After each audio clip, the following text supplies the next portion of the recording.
బీజేపీకి దెబ్బ మీద దెబ్బ తగులుతోంది. మధ్యప్రదేశ్ దతియా ఉప ఎన్నికల్లో కాంగ్రెస్ ఘన విజయం సాధించింది. బీజేపీ అభ్యర్థి అశుతోష్ తివారీపై ఘనశ్యామ్ సింగ్ గెలుపొందారు. 12,221 ఓట్ల మెజారిటీతో బీజేపీ ఘోర ఓటమిని చవిచూసింది. బాణాసంచా కాల్చి కాంగ్రెస్ శ్రేణులు సంబరాలు చేసుకున్నారు. బీజేపీ ఓటమిపై కాంగ్రెస్ కార్యకర్తలు మాస్ ర్యాగింగ్ చేశారు. విక్టరీ సెలబ్రేషన్స్లో మెలోడీ చాక్లెట్లు పంపిణీ చేశారు. మోదీ మెలోనీ చాక్లెట్ ట్రెండ్పై కాంగ్రెస్ సెటైర్లు వేసింది. మెలోడీ చాక్లెట్ తినండి, తీయని వేడుక చేసుకోండి అంటూ ప్రచారం చేసింది. బీజేపీకి వరుసగా తగులుతున్న రాజకీయ షాకుల నేపథ్యంలో ఇది మరింత దెబ్బలాంటి వార్తనే చెప్పాలి.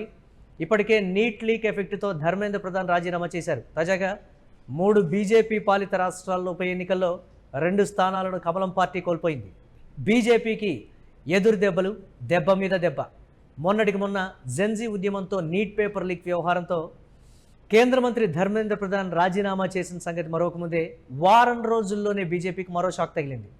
3 బీజేపీ పాలిత రాష్ట్రాల్లో జరిగినటువంటి అసెంబ్లీ ఉప ఎన్నికల్లో 2 రాష్ట్రాల్లో 2 స్థానాల్లో ఓడిపోయింది భారతీయ జనతా పార్టీ. మధ్యప్రదేశ్ రాష్ట్రం దతియా నియోజకవర్గంలో కాంగ్రెస్ అభ్యర్థి ఘనశ్యామ్ సింగ్ గెలిచారు. బీజేపీ అభ్యర్థి అశుతోష్ తివారీపై 12,221 ఓట్ల తేడాతో ఓడిపోయారు. కాంగ్రెస్ కార్యకర్తలు సంబరాలు చేసుకున్నారు. మెలోడీ చాక్లెట్ తినండి, తీయని వేడుక చేసుకోండి అంటూ కాంగ్రెస్ కార్యకర్తలు మెలోడీ చాక్లెట్స్ పంచిపెట్టారు. బాణాసంచా కాల్చారు, ధూమ్ధామ్గా వేడుక చేసుకున్నారు.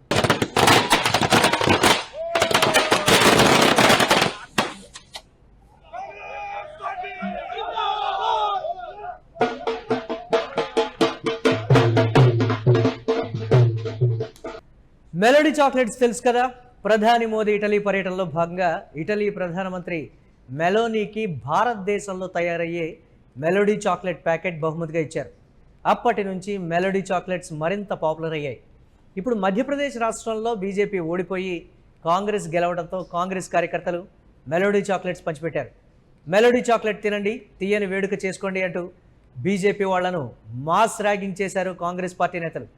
అయితే మధ్యప్రదేశ్ దతియాలో కాంగ్రెస్ పార్టీ ఘన విజయం సాధించడంతో సంబరాలు మిన్నంటాయి. ఈ నేపథ్యంలో మెలోడీ చాక్లెట్స్ తోటి మాస్ ర్యాగింగ్కి పాల్పడుతూ అక్కడ చాక్లెట్లు పంచుతూ మెలోడీ తినండి, తీయని వేడుక చేసుకోండి అంటూ కాంగ్రెస్ పార్టీ కార్యకర్తలు రోడ్డు మీద వెళ్ళేటువంటి ప్రతి ఒక్కరికే కాదు, బీజేపీ కార్యకర్తలకు కూడా చాక్లెట్లను పంచిపెట్టేటువంటి ప్రయత్నం అయితే చేశారు. కానీ వారు తీసుకోలేదు. కాకపోతే ఆ ప్రాంతమంతా కూడా మెలోడీ చాక్లెట్లు పంచిపెడుతూ ఈ నేపథ్యంలో ఒక ర్యాగింగ్ చేశారని చెప్పాలి. అయితే మొత్తం మీద మధ్యప్రదేశ్ రాజకీయాల్లో మరోసారి బీజేపీకి పెద్ద షాక్ తగిలిందని చెప్పాలి. దతియా అసెంబ్లీ నియోజకవర్గ ఉప ఎన్నికలో కాంగ్రెస్ అభ్యర్థి ఘనశ్యామ్ సింగ్ బీజేపీ అభ్యర్థి అశుతోష్ తివారీపై 6,016 ఓట్ల మెజారిటీతో ఘన విజయం సాధించారు. ఘనశ్యామ్ సింగ్కు 66,757 ఓట్లు రాగా అశుతోష్ తివారీకి 60,741 ఓట్లు మాత్రమే పోలయ్యాయి. ఈ ఫలితంతో కాంగ్రెస్ తన స్థానాన్ని నిలబెట్టుకోవడమే కాకుండా బీజేపీ పాలిత రాష్ట్రంలో మరోసారి తన ఉనికిని చాటుకుందని చెప్పాలి.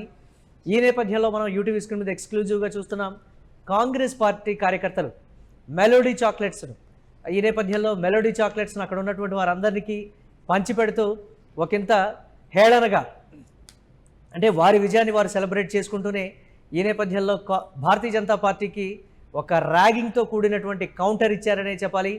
మెలోడీ తినండి, తీయని వేడుక చేసుకోండి అంటూ పదే పదే అక్కడ స్లోగన్స్ ఇస్తూ ఆ చాక్లెట్స్ అందరికీ పంచిపెడుతూ భారతీయ జనతా పార్టీ నేతలకు కూడా ఈ దృశ్యం చేరేలా వారు ప్రవర్తించినటువంటి తీరుకు సంబంధించి కూడా ఒక చర్చ అయితే నడుస్తోంది. ఈ ఉప ఎన్నిక 2023 అసెంబ్లీ ఎన్నికల్లో కాంగ్రెస్ ఎమ్మెల్యేగా గెలిచినటువంటి రాజేంద్ర భర్తీ అనర్హతకు గురైనటువంటి తర్వాత జరిగింది. ఢిల్లీ కోర్టు ఆయనను బ్యాంకు మోసపూరిత కేసులో దోషిగా నిర్ధారించి జైలు శిక్ష విధించడంతో సీట్ అయితే ఖాళీ అయింది. జూలై 30 జరిగినటువంటి పోలింగ్లో 71.44% ఓట్లు నమోదయ్యాయి. ఇక ఆగస్టు 3న జరిగినటువంటి కౌంటింగ్లో మొదటి కొన్ని రౌండ్లలో బీజేపీ ఆధిక్యం చూపించినప్పటికీ తరువాతి రౌండ్లలో కాంగ్రెస్ వేగంగా ముందుకు సాగి తుది విజయాన్ని అయితే సాధించినటువంటి పరిస్థితి ఉంది. దేశవ్యాప్తంగా భారతీయ జనతా పార్టీకి ఎదురుగాలి వీస్తున్నటువంటి సమయంలో కాంగ్రెస్ పార్టీ ఈ గెలుపు ఒకంత ఎక్కువగా, అంటే పెద్దగా సెలబ్రేట్ చేసుకుంటున్నటువంటి పరిస్థితి అయితే ఉంది. కాంగ్రెస్ పార్టీకి మంచి రోజులు స్టార్ట్ అయ్యాయి, భారతీయ జనతా పార్టీకి బ్యాడ్ డేస్ స్టార్ట్ అయిపోయినాయి అని కూడా చెప్తూ ఉన్నారు. ఈ నేపథ్యంలో ఇక్కడి నుంచే భారతీయ జనతా పార్టీ పతనం మొదలైంది అనేటువంటి మాట. ఇక కౌంటింగ్ మధ్యలో ఒక దశలో కాంగ్రెస్ లీడ్ 12,000 ఓట్లకు పైగా పెరిగి కార్యకర్తల్లో సంబరాలు మొదలై అప్పటికే సెలబ్రేట్ చేసుకుంటున్నటువంటి పరిస్థితి. ఈ నేపథ్యంలో బాణాసంచా స్వీట్లతో పాటు మెలోడీ చాక్లెట్స్ని పర్టికులర్గా వారు పంచిపెట్టడానికి సంబంధించి ప్రధాని మోదీని ఉద్దేశించి, భారతీయ జనతా పార్టీని ఉద్దేశించి వారు ర్యాగింగ్కు పాల్పడుతున్నారు అనేది అయితే స్పష్టంగా తెలుస్తోంది. అయితే బీజేపీ సీటును తిరిగి సొంతం చేసుకోవాలని పట్టుదలతో ప్రయత్నించింది. కాకపోతే నరోత్తమ్ మిశ్రాకు టికెట్ను నిరాకరించడం, ఈ నేపథ్యంలో కొత్త ముఖమైనటువంటి ఆశుతోష్ తివారీని అక్కడ నిలబెట్టడం, భారతీయ జనతా పార్టీ ఇక్కడ మితిమీరినటువంటి కాన్ఫిడెన్స్ తోటి వెళ్ళింది అనేటువంటి మాట. భారతీయ జనతా పార్టీ లోగో ఉంటే చాలు మేము గెలుస్తామనేటువంటి మాటను కూడా పదే పదే అక్కడ సభల్లో రిపీట్ చేయడం కూడా అది కాంగ్రెస్ పార్టీకి కలిసి వచ్చిందని చెప్పాలి. ఈ నేపథ్యంలో సెలబ్రేషన్స్ అనేవి కూడా ఒకంత డిఫరెంట్గా మారినటువంటి పరిస్థితి అయితే ఉంది. అయితే నరోత్తమ్ మిశ్రా గతంలో ఈ సీటును 3 సార్లు గెలుచుకున్నప్పటికీ 2023లో రాజేంద్ర భర్తీ చేతిలో ఓడిపోయారు.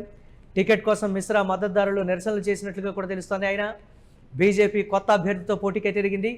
కానీ ప్రజలు కాంగ్రెస్కు మద్దతు ఇచ్చారు.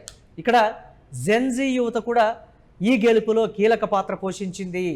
భారతీయ జనతా పార్టీకి వ్యతిరేకంగా చాలా శక్తులు పనిచేశాయి. అందులో భారతీయ జనతా పార్టీలో టికెట్ నిరాకరించినటువంటి సీనియర్ నాయకుడు, మాజీ హోంమంత్రి, ఆయన వర్గం కూడా భారతీయ జనతా పార్టీకి వ్యతిరేకంగా పనిచేసి కాంగ్రెస్ పార్టీ ఇక్కడ గెలవడంలో ఒకంత కీలక పాత్ర పోషించిందని కూడా చెప్తున్నారు. చూడాలి ఏ విధంగా ఉండబోతోంది రాబోయే రోజుల్లో ఇక్కడ పరిస్థితులు అనేవి.